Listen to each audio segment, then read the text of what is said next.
All right, well, you're no stranger to Rabbi Tenenbaum. Welcome, Rabbi, Thank you, thank you. and take it away.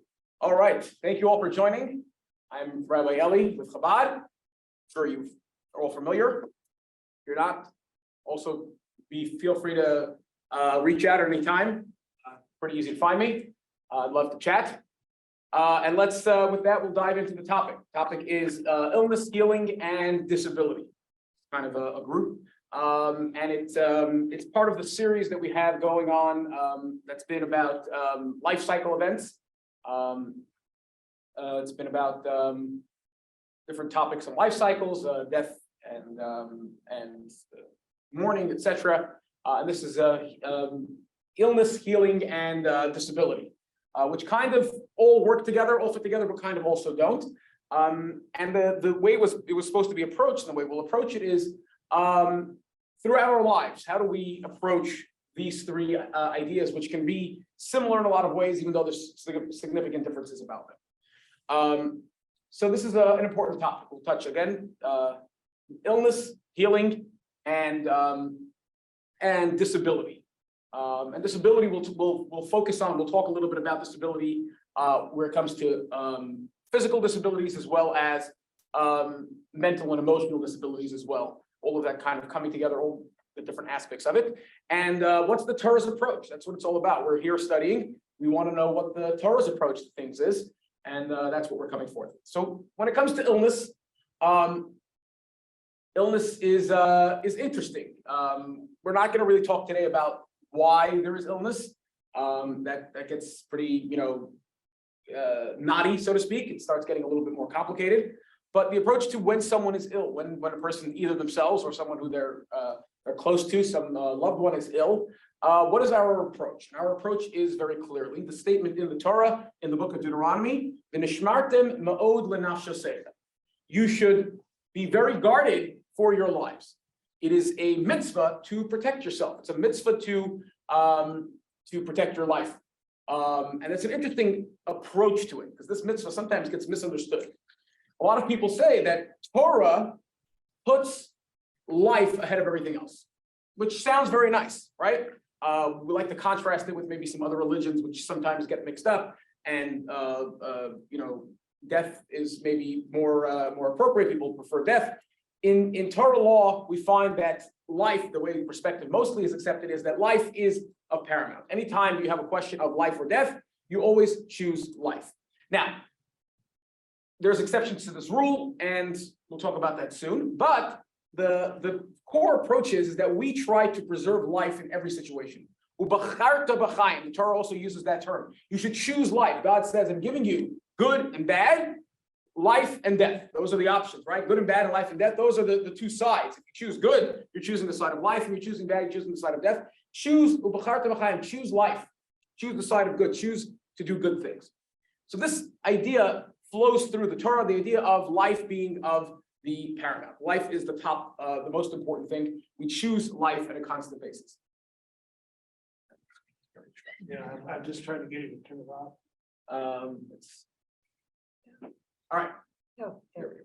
Okay, so that's the first approach. But to keep in mind the way we approach it, and this is a very important lesson. This is a fascinating idea that comes to mind when we start approaching this idea. Torah, that life is the most important. When it comes to Torah, life is the most important. We always put life first, or almost always put life first.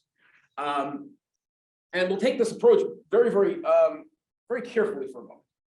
And the idea being is, if you take a look at last week's Torah portion, the Torah portion that we read in synagogues last week, the Torah portion of Mishpatim, you notice, and you go look at the one before it, which is the Ten Commandments. The Torah portion of Yitro has the Ten Commandments. You notice something very fascinating, especially about the Ten Commandments, is the first 5 of the Ten Commandments seem like very esoteric and very principled type of laws.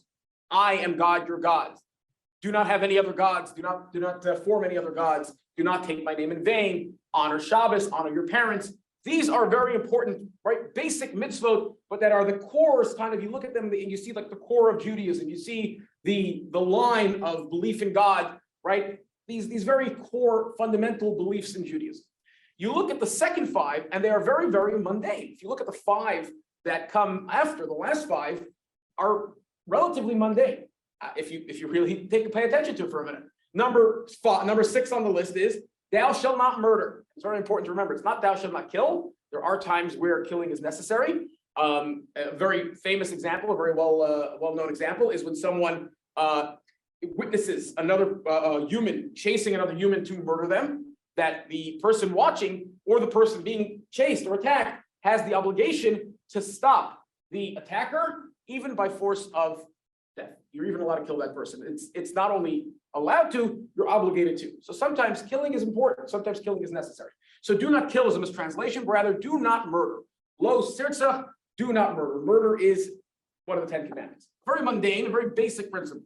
Lo sinaf, do not commit adultery. Pretty basic tenet, right? Pretty basic law. Lo sana b'recha et shaker, do not bear false witness. Again, lying, but the epitome of lying, like really when lying really means things, right? Just lying, little white lies, people give excuses, doesn't seem so bad. But when you're in court, right, you're bearing false witness, that's lying with strings attached. You're causing an effect by it. So do not lie, but the epitome of do not lie. Again, very basic. Don't cause injury, don't cause pain to others. Lysigno, do not kidnap. It's technically translated as do not steal. That's what the general translation is. But the Talmudic discussion describes that lysigno is do not kidnap. Again, kidnapping, taking away someone's freedom, that's pretty basic. And leisachme, do not be jealous. And the term jealousy is a little bit of a misnomer. We have to appreciate what it means, but it basically means do not cause pain and trouble to others. Right? So the first 5 are very esoteric, very spiritual, belief in God, not to have any other graven images, not to take God's name in vain, honoring Shabbos, honoring your parents, pretty spiritual type of mitzvah. The other 5 are very mundane, very basic, almost so basic where every society around the world, even ones that do not follow Torah precepts, even ones that are not Judaic based, which the 3 big religions of the world all stem from the Torah, if we follow the history a little bit. So even the ones that are not monotheistic religions, pretty much all of them have laws about murder, about stealing, about kidnapping, right? They all have those basic laws. Why does God put them in the 10 commandments? Keeping in mind, I'm sure we're all familiar, the 10 commandments is not the end all of the Torah. There's a lot more commandments than the 10. The 10 is the ones, the highlights, so to speak. Not even really, but they're the first 10, or not even the first 10. They are 10 big ones. There are really 613 commandments. But when these 10 are chosen, 5 of them seem appropriate to fit in here, and 5 of them seem very, very basic, very mundane, very, everybody knows this. This doesn't need to be part of the 10 commandments. So this is a very important question to approach, and this will bring us to the same point that I want to bring out concerning life and illness.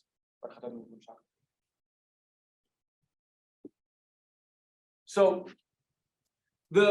one of the basic understandings is to appreciate that there are mitzvot in the Torah that have basic understanding, basic reasons, basic logic applied to them. Do not murder seems pretty basic. Do not murder because otherwise society will fall apart. Do not kidnap, even do not steal. Do not commit adultery. All of these things are societally based. It makes sense to perform those types of commandments, to follow those laws. Right? And then there's mitzvot that have reasons. Shabbat, for example, is a beautiful mitzvah. If you think about it, especially, it's such a beautiful mitzvah. The concept of lighting Shabbat candles as the sun is setting right before the sun sets on Friday night. You set the Shabbat mood. You put away your phones. You sit down to Shabbat dinner. Everybody sits together, phones away. Everybody has to actually talk, interface, right? They're not on Zoom. You're actually literally one-on-one. You're talking one-on-one or in groups of actual individuals. It's something very beautiful.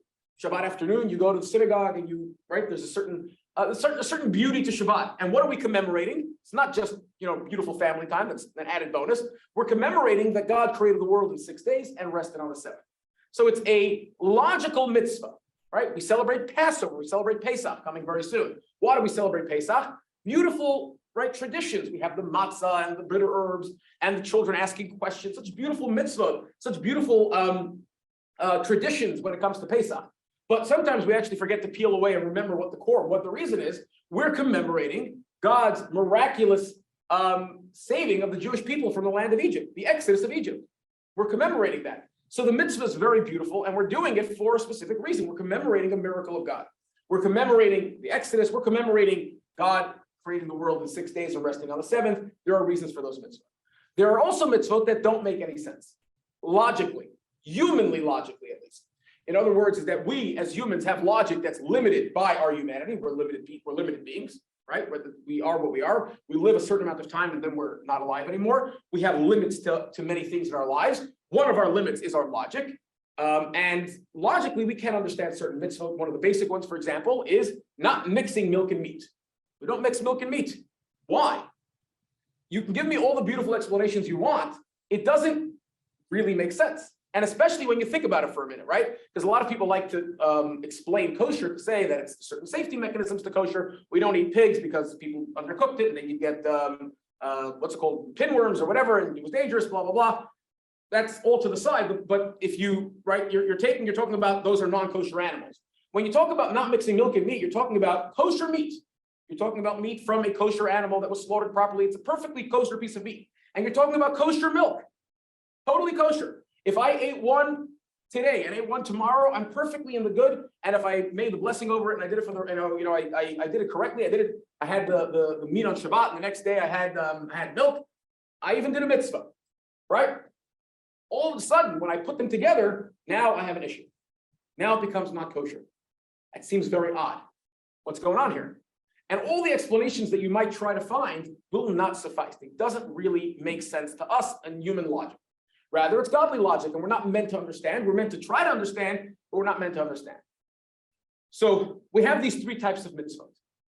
When God gives us the two halves, kind of the tablets, the two tablets, half of them being very spiritual and esoteric kinds of mitzvot, some of them being very, very basic, you might think that you can perform the mitzvot, the basic mitzvot, is to be performed because it makes sense. We perform. We don't commit murder because it's wrong.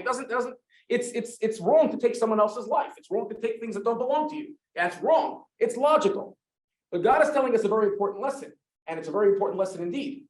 And if we only perform the mitzvah because of the logic, then sometimes our logic is going to lead us to a very, very bad place.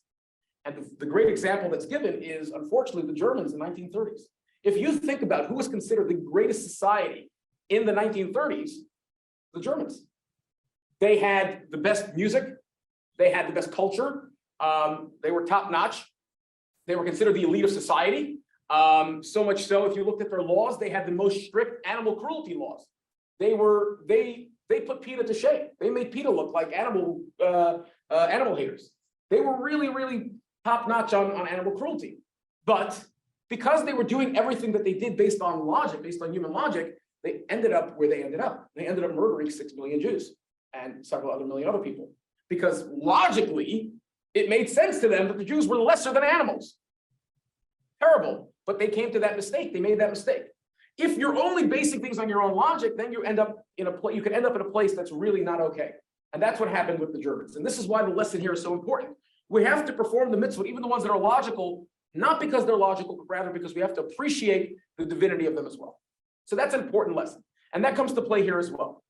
The reason why life is paramount, why life is the most important thing, is because that's what the Torah tells us. We're taught that by the Torah. The Torah teaches us that life's most important. Not because logically I should think that life is most important, but because the Torah tells us, God tells us that life is the most important thing. And there are times that we have to actually give away our own lives. There are 3 scenarios of when your life actually does take a back seat. If, for example, you're put in a position where either kill or I'll kill you, or you'll be killed. You actually are not meant to commit the murder, or it's not even a murder in this case. You're not meant to kill the other person and take it upon yourself. Commit idolatry or adultery. Those 3 come together. Any of those 3, if you're put in a position either be killed or commit this sin, you actually allow yourself to be killed. So there are certain instances where life is put aside because spiritual life is more important. Your soul's life is more important in that way. So physical life, yes, we definitely have this rule. We put physical life ahead of almost everything. You can desecrate Shabbat. There's a fascinating story of, I believe I mentioned the story before here at the Beit Midrash. The first leader of the Chabad movement, the Alter Rebbe, Shneir Zalman, who went to chop wood and build a fire and cook soup for a woman who had just given birth on the eve of Yom Kippur. As Yom Kippur was opening, when it was happening, they were doing Kol Nidre in the synagogue, He was busy lighting a fire, cooking soup for a woman because he was teaching his students to make sure they understood that you don't give away the mitzvah to somebody else. It's better for me to desecrate Yom Kippur than to let this woman suffer or God forbid something bad happen to this woman. So in general, we have this idea, we do everything we can to protect our lives. And that's an important rule. When it comes to illness, we do everything we can to make our lives better. And so much so is that we put Shabbat to the side, we put kosher goes to the side, whatever has to go to the side can be moved to the side. And it's so much so is that if there's a Jewish person and a non-Jewish person, right? Non-Jewish person is not commanded to celebrate Shabbat, to do anything on Shabbat. The Jewish person is commanded to do so. But the Jewish person is better equipped to help a person who's sick.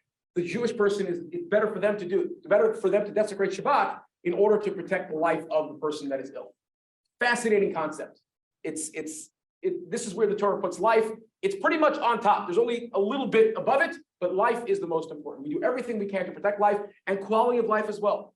We're very, very particular about quality of life as well. We don't look for, uncomfort, discomfort, etc. We make every precaution. We take every precaution to put life to put health and life at the forefront, as well as quality of life as well.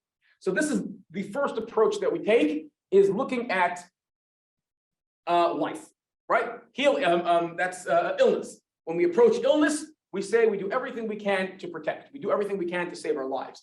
If vaccines is the correct way, then you do vaccines. If vaccines happens to be the non-correct way, then you don't do vaccines. I'm not advocating for or against vaccines. I'm telling you is that if that's the medically accepted precaution or whatever it is, the medication to go, it's what we do. And obviously, when it comes to this, is not a question I'm going to delve into. You need to speak to a rabbi who really knows his stuff when it comes to the medical sciences, as well as halacha. It's very important when you come into a situation where the medication that you might be taking, a surgery, for example, should I get myself into this? If someone is in a life and death situation, there's a surgery that may or may not help them, but the risk of the surgery is, only 10% success rate or whatever. Then you have to start having to go into some of the halacha ramifications of which way is better to go. It's not simple, and therefore a correct rabbi has to be asked. You can't. It's not something that you can just hear in class and everybody can say, "Oh yeah, Rabbi Tenenbaum said, Rabbi Eli said, whatever it is." We don't go in that direction. But that's another interesting side topic, a much more complicated thing, which I don't think ever can really be addressed in a class per se. Right, which really takes you to elective surgery as well, which is a whole nother discussion. Not for now. So that really covers the first topic and a half, the idea of illness and healing. We do everything we can, everything in our power to be healthy. We do everything in our power to, again, preventive medicine as well. The terms in the Torah, you should extremely guard your life, your soul. That means preventive medicine. We do everything we can to be healthy as much as possible. And then if you're in a state of illness, we do everything we can to preserve the life as well. And that's the core essence of it. That's that, and there's healing and illness. With that, we'll take a quick break for any questions. I don't know if we have any on the chat or if anybody wants to come in with any questions. Karen, are there any in the chat there that you see? Not yet. All right, anybody on screen would like to ask a question?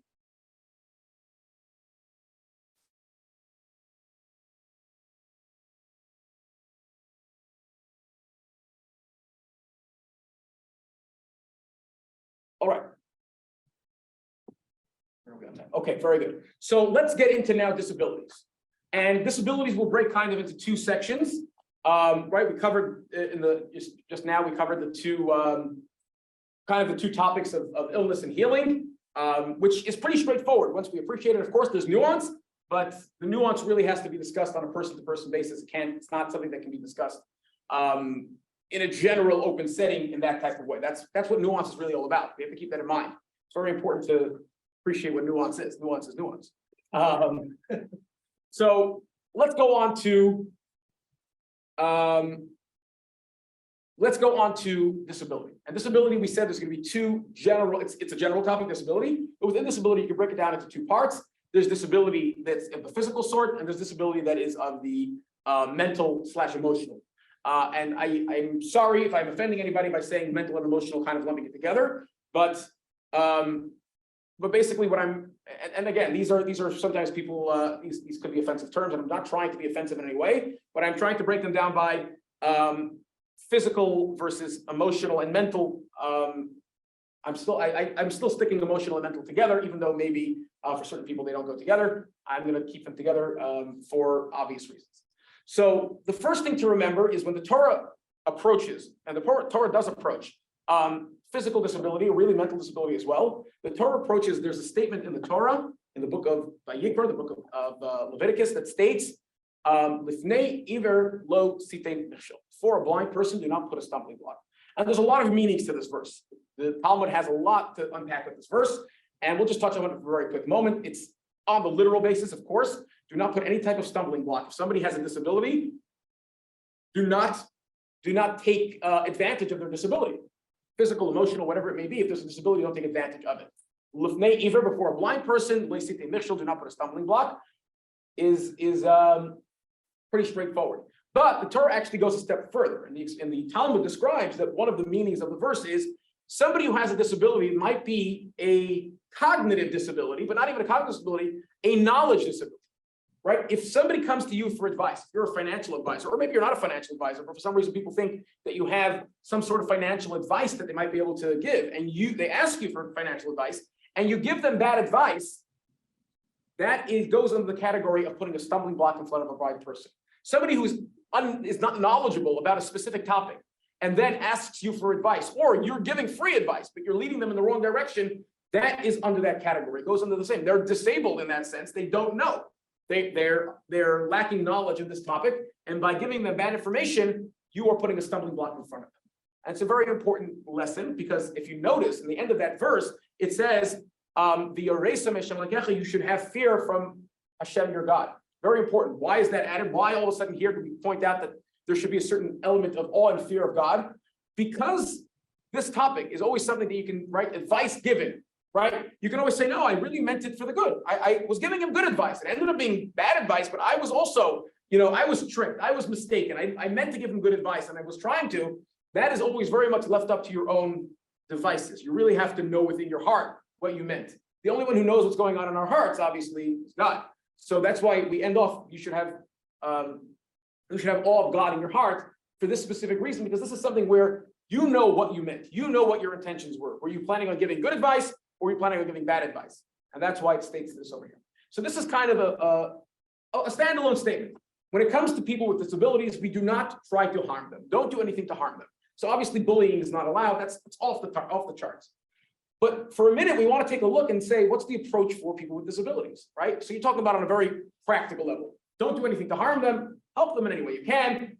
Very nice. But what is the approach? What is the approach of disabilities? Where does disability come from? And what is if someone, right? This is very nice for someone who doesn't have disabilities. My approach to somebody who does. Okay. But what about if I myself am someone who has disabilities, any physical, mental, or emotional disabilities? What is my relationship with the Torah? What's my relationship with life? How does the Torah expect me to be a person, to be a human being, to be a productive human? What's the Torah's perspective? And for that, I'm not going to give you my own answer. I generally, by the way, don't give you any of my own answers. Everything I give forth is generally coming from a source, one place or another.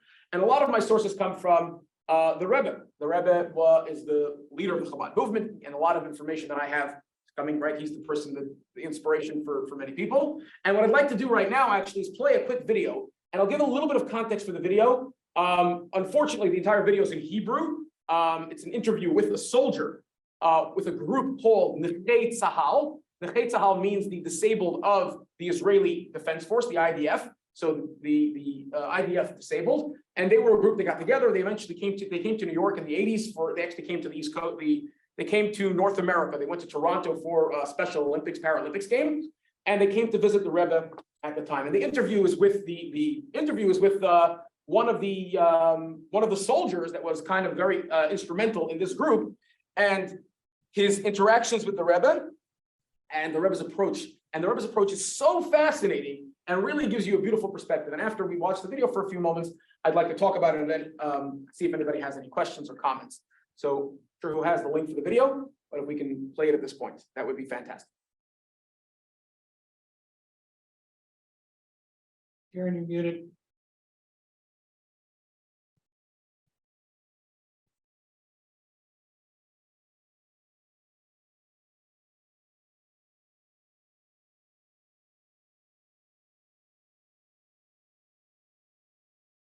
There is no audio.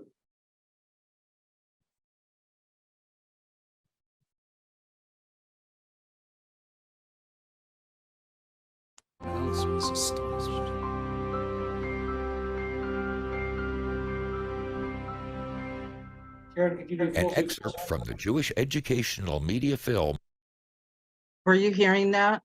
Yes, we can hear it, but can we make it full screen? Yes. Perfect, thank you so much.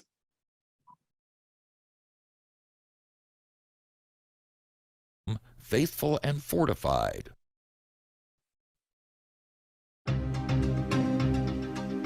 Mr. Yosef Lautenberg was injured in the Battle for Jerusalem during the War of Independence in 1948.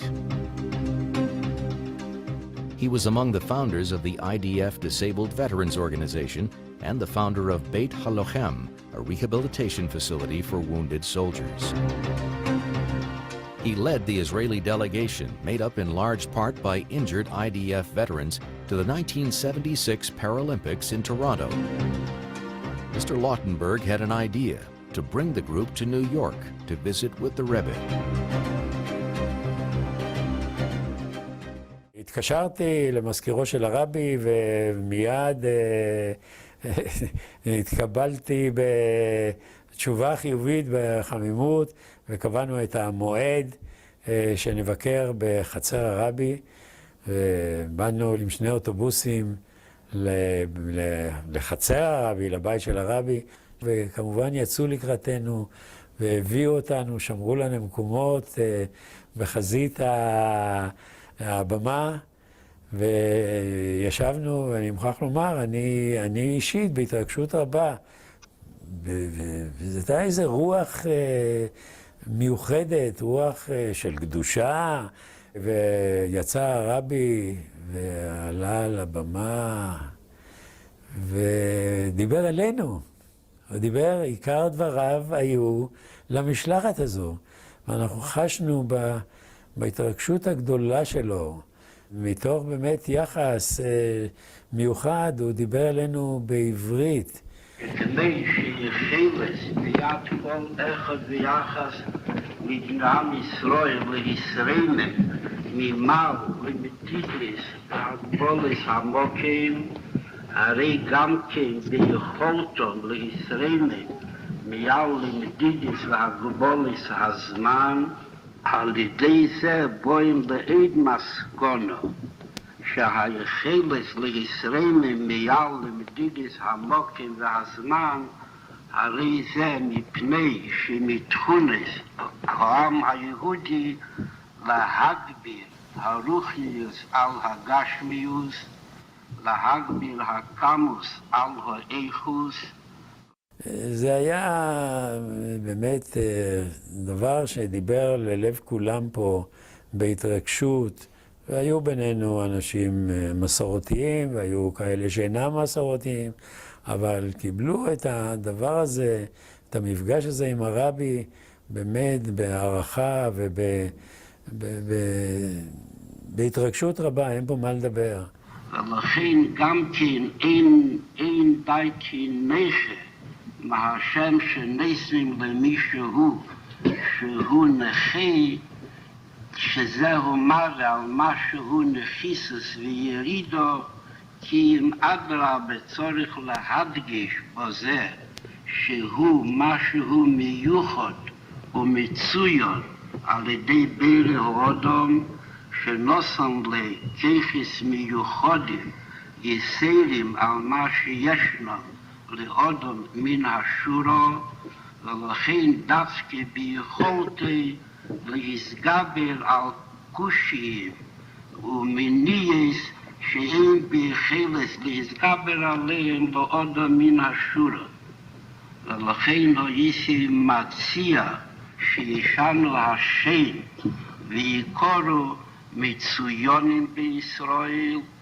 ישבנו קסומים שמה, האזנו לדרשה שלו. ואני כאדם שעסקתי כל חיי בתחום הזה, אני יכול לומר שדברי הרבי היו נר לרגליי. ומצאתי אנשים שנפגעו בצורה הכי קשה, עיוורים ומשותקים וכן הלאה. ובמעט שנשאר להם, הם הגיעו להישגים הכי גדולים שאדם יכול לתאר לעצמו, שזה דבר שאדם שלא מכיר את התחום הזה וכן הלאה לא יכול להאמין. וזה הרבי תפס מיד כשהוא ראה אותנו וכשהוא קיבל אותנו. וזה דיבר אלינו בצורה בלתי רגילה. וכשהוא סיים את הדרשה, הרבי ירד אלינו. דבר שאמרו לי שזה דבר שהוא לא מקובל. הוא ירד אלינו, לחץ את ידי כולם, ידי כל המשלחת, הוא לחץ את ידי. זה היה מין חיזיון שקשה לתאר אותו. היינו שם לפחות שעה, שיותר אולי. חשנו שהאיש באמת אוהב אותנו. אוהב את הנתן ומעריך את הנכים שתרמו מגופם לשלמותה ולהקמתה של מדינת ישראל, ואתה חשת בזה, אין פה מה לדבר. זה לא היה עוד ביקור של, אני יודע, קבוצת אנשים מבקרים הרבה בחצר של הרבי. אני חושב שזה היה ביקור, היה מפגש הדדי, ייחודי במינו. בברכו בתדר רבה על הכובד הגודל שנתכבדתי על ידי הביקור שלכם, ויהי רוצן שרבי פעמים תצליחו להוביל שמחה ועיר ויהדות בכל מקום שתבקרו, הם בחוץ לארץ ולאחרי זה גם כן בארץ הקודש.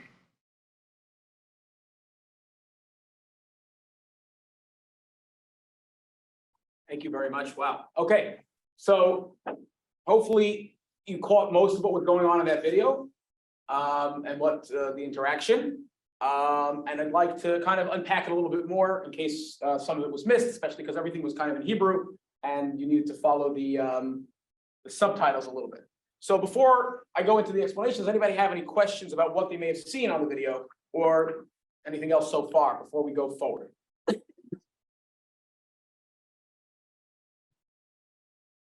No question.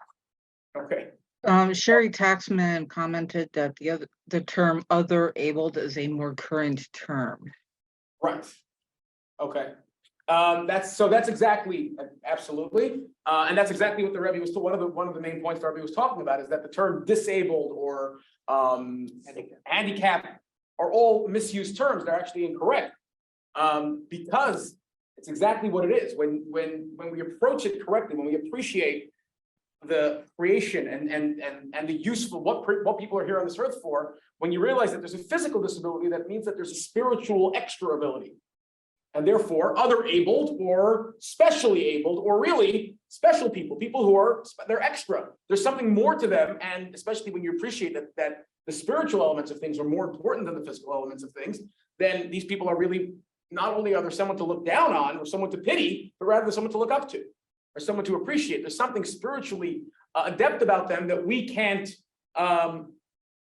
we have no ability to tap into. It's an interesting, we find it even in the physical element that when people are unfortunately blind, we find that their other senses, their hearing and their other senses sometimes are a little bit more heightened. And what the Rebbe is applying here is that same applies to the spirituality of the person.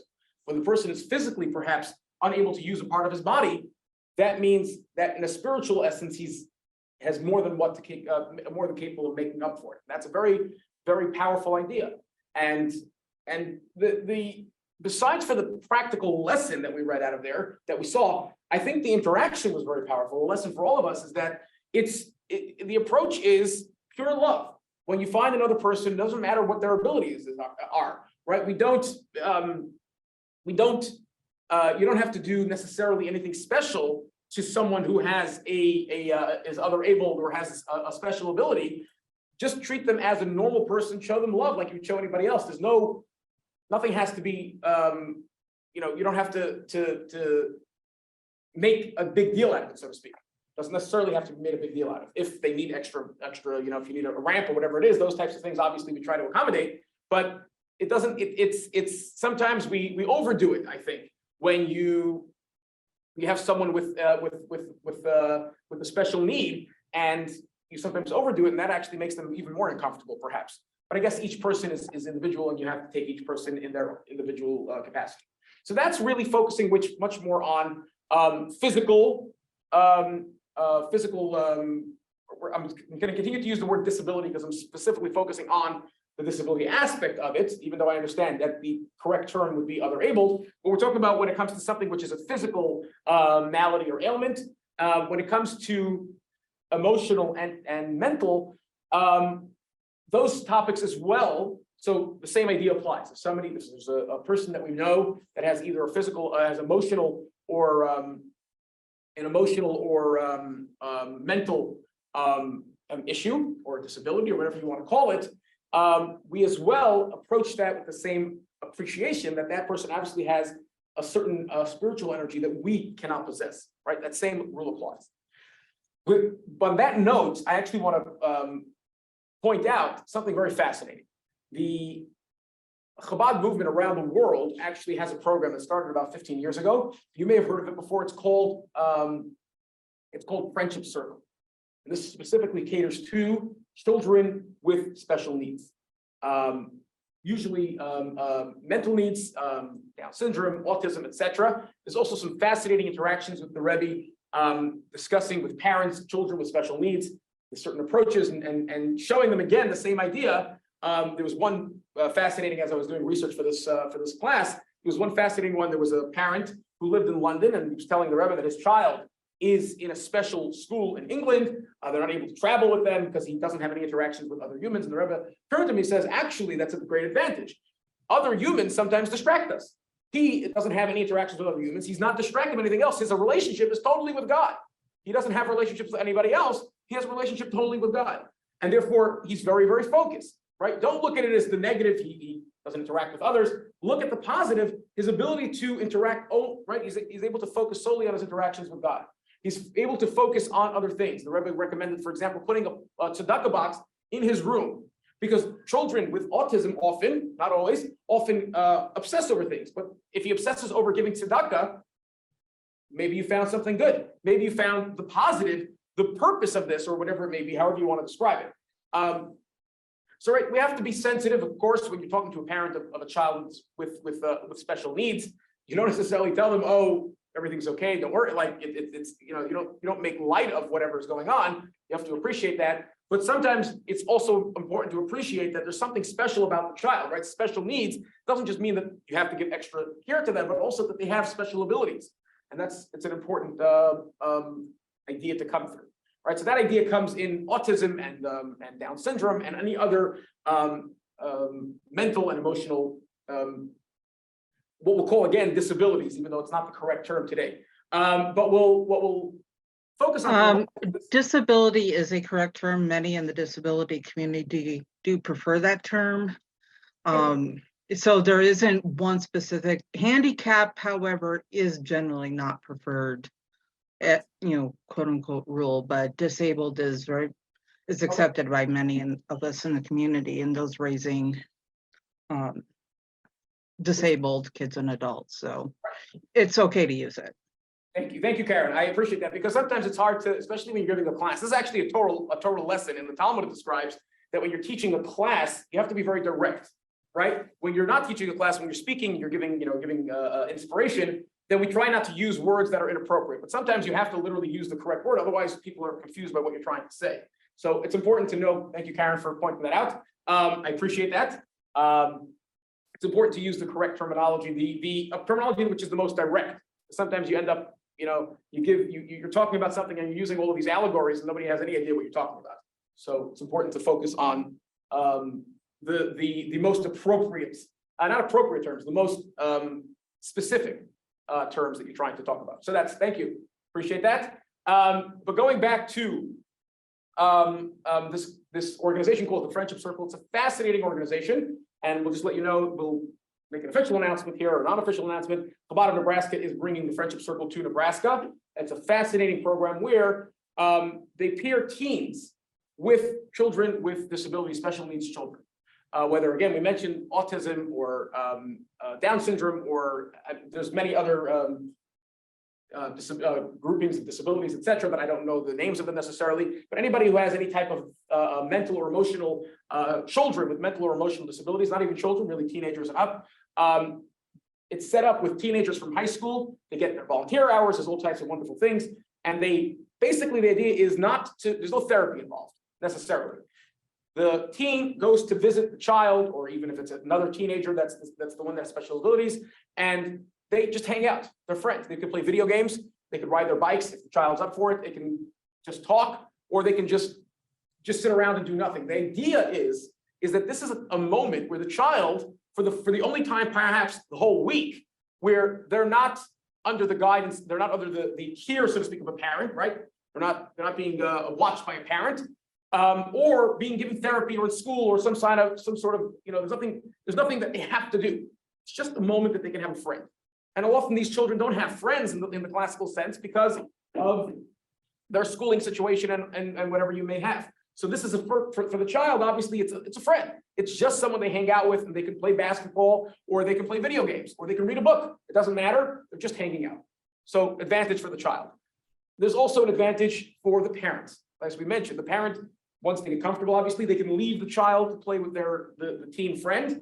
And generally, if there's a trust would grow. They have an hour where, of course, they're not worrying about their child anymore, but rather they're not focused on it right this minute, which is something which I thank God don't have to deal with this issue myself. But any parent you speak to that has a child with special abilities, it's something that is very difficult for them to get a break just for a few moments. And this is an hour a week where they're getting that break. But mostly, like last but not least, the person who it affects the most, the positive effect that you find in the greatest sense is for the teens. The teens that are hanging out for an hour a week or whatever it may be with a child with special abilities learns huge lessons in responsibility, in what the world is all about. They learn huge just growth lessons that come out of this. And you find many times a teen that's a little bit wild or undisciplined or whatever, and then they join the friendship circle for whatever reason, and they hang out, they're friends with a child with special needs. It makes them grow exponentially, and they come out the other side in a much better place than they ever were before. And when you focus on this point, the three groupings of people that are affected by this type of organization, it's mind-blowing what the effect is. As we mentioned, Chabad of Nebraska is bringing the program to Nebraska very soon. It's already in the workings. I know my wife Mushka is involved. You may have already heard about it, so definitely if you know anybody that wants to get involved, reach out to my wife Mushka. If you need her information, please let me know. It's a fabulous organization, and it really is. It's something special, and they have beautiful programs all around the world. There's buildings in New Jersey and in Detroit that are built as they're basically buildings that are what I would describe them as real world buildings built for children with disabilities, and it's fascinating what they have there. So it's just a wonderful program, and this is again the approach. This idea of friendship circle doesn't come from any one individual in the sense of, oh, this is a great idea, we should do this, but this comes from the perspective of the Rebbe that we've just been talking about, that idea of inclusivity. We're including everybody. We want everybody to be able to be the best they can be, right? That's the slogan of the U.S. Army was, or it still is, be all that you can be, right? So here it's give the ability for everybody around us to become the best they can be. And that's kind of the lesson that we've been talking about people with disabilities, how to approach it, so again, we're having both approaches. You have the approach of how we as humans, how do we interact with other humans with disabilities? How does a person with disabilities, how can they, again, you can't say how should they, but how can they approach their own lives and want to be someone productive, etc. There's a very strong possibility, if you take this perspective of appreciating that when you have perhaps a disability, you also have a greater ability. And again, the approach that we have with children, where we foster their abilities to the best of our abilities, right? Sometimes we're disabled in giving others ability. So here we try to make our ability the best it can be to help children, etc. And that kind of gives you that synopsis when it comes to, again, Torah's approach to disability. And it's not something that should hold you back. It's something that should we could appreciate with a little bit more perspective. And of course, coming from someone who's, if you're coming from the approach of someone who doesn't have disabilities, of course, our approach is to be of support and not, God forbid, to do anything in detriment to anybody who has a lesser ability than, in your perception at least, than you do. Again, so bullying is of course out of question. No, there's not even it doesn't even begin. The conversation of something like bullying, of course, doesn't even begin. And we'll open up now for questions. I don't know if there's any on the chat or if anybody would like to jump in. Yes. I'd like to ask you a question. Okay, Sure. so you just got to, you made a beautiful presentation. I don't take this, but you talk about the Torah, where the Torah lists a bunch of disabilities, if you want to, whatever term it is, to disqualify people, priests, from officiating if they have any of these disabilities. How do you harmonize that with the rest of your presentation? Because this is from the Torah as well. So it's an interesting question. It's a fascinating question, and that's why what your question is has to be approached with the understanding that we don't read the Torah on the face value. Obviously, many things are on face value. Of course, do not murder means do not murder. But when we read the Torah and we appreciate what is it that the Torah is disqualifying about someone with specific disabilities when it comes to being a priest, when it comes to the service. Now, keeping in mind, any of those disqualifications that are mentioned, don't make them no longer a Kohen, don't make them any longer, right? That's not, you're saying that this person no longer is a priest, they're not a part of the family, right? We don't kick them out of the family, but rather they're not meant to serve in the Holy Temple. And we have to appreciate what it is that qualification, what is that disqualification all about? And what would be important to do would be to read what those specific disabilities are. They're not just random disabilities. It's not someone who, they're a little bit more nuanced in what they are and what they represent. And I think that we have to approach those, and it's not necessarily a discussion for here and now, just going through the disabilities that are mentioned in the Torah there, which would disqualify a Kohen, but we have to appreciate what it is that is listed as disabilities, and what, again, we also have to appreciate is, what does it mean? Why is the Torah disqualifying them from the priesthood, from the service in the temple? So it's important to appreciate what it is that the Torah is disallowing. And part of the perspective to take in mind is that you're on display. And to an extent, this is one of the angles that's taken. To an extent, the Torah is protecting people because unfortunately we're all human. Torah appreciates that we're human. So there's a certain perspective that we approach that you don't want to put someone on display that will be open to ridicule. Someone who might be ridiculed because other people are human, we don't want to put them in that position where they're going to have to face that ridicule because of us. If they are willing to going on their own sense, then there's other points. So that's one approach. There's many other different aspects and angles to take about it. But again, right now is not the perfect opportunity to unpack all of it. But you're correct. It's a very great question. The Torah obviously protects people with disabilities, but here we find that they disqualify those from serving in the priesthood. Not in the priesthood, serving in the temple. There's a very specific disqualification. They're not disqualified. They're not Jewish anymore. They're not a Kohen anymore. But rather the specific service in the temple, that is something that is disallowed. Why that is a discussion. It's a very interesting discussion, which we can, please God, unpack a little bit later on or a different time.